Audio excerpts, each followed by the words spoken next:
Hello, traders and investors. This is Marketgoodies.com. Today, I would like to remind everybody to be safe and careful on the East Coast. I know a hurricane has passed through. That doesn't mean that there's still not debris on the road, so please be safe. My prayers go out to you. Today, we will be discussing POT Potash Corporation. It's listed on the New York Stock Exchange. Closed up 4% in one day. You can't get that in a CD in one day. That's why we like stocks. That's why we like to trade stocks. We're going to be watching this. We're going to start from top to bottom. First, we're going to look at a relative strength index, or RSI. Our RSI, relative strength index, has been making higher lows, as you can see right here.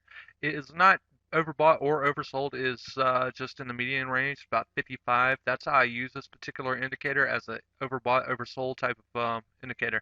And it's indicating right now it's right in the median range, but it's still bullish because it is in an uptrend. Even after the nice little sell-off we had in the market, you know, uh, stocks tend to follow what the S&P does because the S&P is made up of these types of stocks.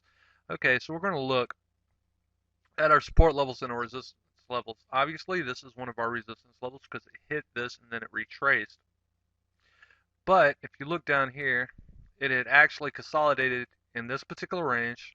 It's not Fibonacci, but it does work in this particular range right here. Let's see if I can find a nice little support line right about here. Draw it right about there. It's a nice little consolidation in this particular range right here. That's what we need to break if the bulls want to be in charge. Remember, bulls stay above the 200-day, bears stay below the 200-day. Currently, we are above the 200-day. In fact, it broke the 200-day.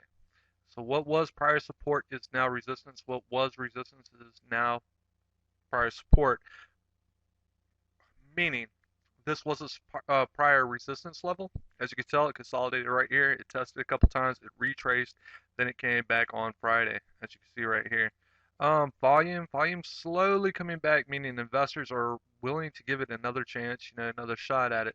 This is a large cap stock, so people tend to like these kind of trends. You look at your higher lows here. That's bullish. Also, our parabolic SAR is underneath the candle.